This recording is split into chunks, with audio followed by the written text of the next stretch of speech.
Hello friends, physics classes में आपका स्वागत है। आज मैं आपको सेलों के संयोजन का दूसरा पार्ट समांतर क्रम या पार्श्व क्रम संयोजन बतलाऊंगा। समांतर क्रम या पार्श्व क्रम संयोजन होता क्या है उसके बारे में जान लीजिए। इस संयोजन में सभी सेलों के धन प्लेट को किसी एक बिंदु से तथा सभी ऋण प्लेटों को दूसरे बिंदु से जोड़ देते हैं। माना सभी सेलों के विद्युत वाहक बल कैपिटल ई, आंतरिक प्रतिरोध स्मॉल आर है तथा एन सेलों को समांतर क्रम में जोड़ा गया है। इन सेलों के धन प्लेट एवं ऋण प्लेट को बाह्य प्रतिरोध कैपिटल आर एवं कुंजी के साथ श्रेणी क्रम में जोड़ दिया गया है, जैसा कि चित्र में दिखाया गया है। अब सभी सेलों के आंतरिक प्रतिरोध को चूंकि समांतर क्रम में जोड़ा गया है, यदि इन प्रतिरोधों का तुल्य प्रतिरोध कैपिटल R1 मान ले तो 1 अपॉन कैपिटल R1 बराबर 1/R plus 1/R plus 1/R dot dot n बार। अतः 1/R equal to small n upon small r। तो R1 equal to small r upon small n। अतः परिपथ का कुल प्रतिरोध R1 plus capital R। R1 की वैल्यू हम रख देते हैं small r upon small n plus capital R, जिसे हम सॉल्व कर लेते हैं तो हमारा मिल जाता है small r plus small n capital R बटे स्मॉल n। क्योंकि सभी सेलें समांतर क्रम में जुड़ी हैं, तो इन सेलों का जो तुल्य विद्युत वाहक बल होगा वह कैपिटल E के बराबर होगा, क्योंकि समांतर क्रम में जुड़े सभी सेलों का विद्युत वाहक बल समान होता है। अतः परिपथ में बहने वाली धारा I equal to capital E पूरे के बटे small r plus small n capital R बटे n। अब ये n ऊपर चला जाता है तो I equal to small n capital E बटे small r plus small n into capital R मिल जाता है, जिसे हम समीकरण 1 मान लेते हैं। नेक्स्ट पॉइंट है शर्तें। पहला पॉइंट, यदि capital R is greater than small r हो तो स्मॉल r को नगण्य मान लेते हैं। अतः small I equal to small n capital E बटे small n capital R। Small n से स्मॉल n कैंसिल हो जाता है, अतः I equal to capital E upon capital R। अर्थात जब सेल का आंतरिक प्रतिरोध बाह्य प्रतिरोध की तुलना में बहुत कम हो तो इन सेलों को समांतर क्रम में जोड़ने से कोई लाभ प्राप्त नहीं होता है, क्योंकि सेल का कुल वैद्युत धारा एक सेल के बराबर होता है। दूसरा पॉइंट, यदि small r greater than capital R हो तो कैपिटल R को नगण्य मान लेते हैं।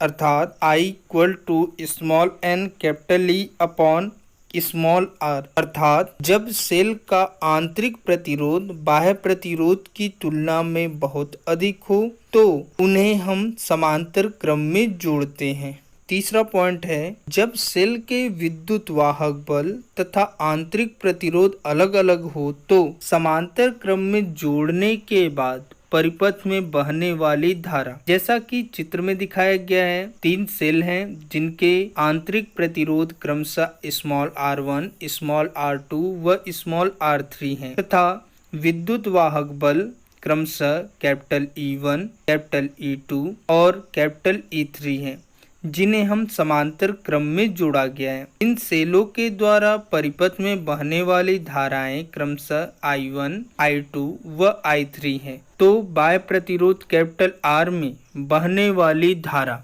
किरचॉफ के पहले नियम से, क्योंकि I1, I2 व I3 धारा संधि A पर आकर मिलती हैं तथा इनसे निकलने वाली धारा स्मॉल I प्रतिरोध R में बहती है। अतः I equal to I1 plus I2 plus I3 लेते हैं, जिसे हम समीकरण 1 मान लेते हैं। अब किरचॉफ के द्वितीय नियम से बंद पास ABCD E1 A के लिए, जैसा कि चित्र में दिखाया गया है, तो E1 equal to small I small R1 plus small I capital R, जिसे हम थोड़ा सा रीअरेंज कर देते हैं। तो I1 इक्वल टू मिल जाता है capital E1 minus small I capital R upon small R1। इसी प्रकार बंद पास ABCD E2 A के लिए E2 बराबर small I2 small R2 plus small I capital R। यहाँ से हम I2 का मान निकाल लेते हैं, तो I2 बराबर capital E2 minus small I capital R बटे स्मॉल R2 था। बंद पास ABCD E3 A के लिए I3 equal to capital E3 minus small I capital R बटे स्मॉल R3। अब I1, I2 व I3 के जो मान है उसे हम समीकरण 1 में रख देते हैं। समीकरण 1 से I equal to I1 plus I2 plus I3 है, तो मिल जाता है I equal to capital E1 minus small I capital R बटे small R1 plus E2 minus small I capital R बटे small R2 plus E3 minus small I capital R बटे R3। अब R1, R2, R3 का अलग अलग भाग दे देते हैं, अतः small I equal to capital E1 बटे small R1 minus small I capital R बटे small R1 plus E2 upon small R2 minus small I capital R बटे स्मॉल R2 प्लस E3 बटे small R3 minus small I capital R बटे small R3। अब right side के जो I वाले मान हैं उसे हम एक तरफ कर लेते हैं, अतः I equal to capital E1 upon R1 plus capital E2 upon small R2 plus capital E3 upon small R3।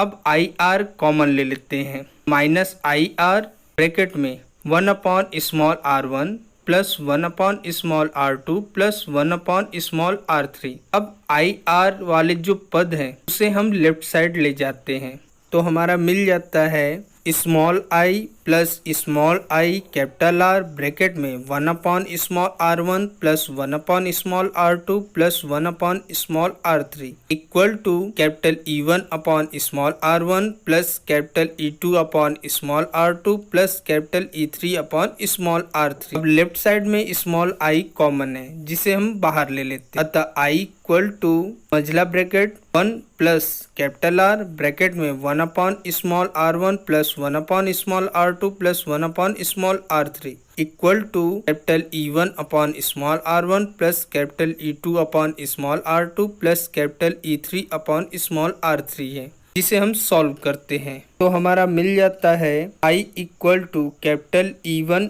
Upon small R1 plus capital E2 upon small R2 plus capital E3 upon small R3 पूरे के बटे 1 plus capital R bracket में 1 upon R1 plus 1 upon R2 plus 1 upon R3। ये हमारा सूत्र प्राप्त होता है, जिनमें तीनों सेलों के विद्युत वाहक बल तथा आंतरिक प्रतिरोध अलग अलग हो, तो बाह्य प्रतिरोध में बहने वाली धारा का ये सूत्र है। इसी प्रकार n सेलों को जब हम समांतर क्रम में जोड़ देते हैं तो बाह्य परिपथ में बहने वाली धारा I equal to capital E1 upon small R1 plus capital E2 upon small R2 plus capital E3 upon small R3 plus dot dot capital EN upon small RN पूरे के बटे 1 प्लस कैपिटल R ब्रैकेट में 1 upon R1 plus 1 upon R2 plus 1 upon R3 dot dot 1 upon RN।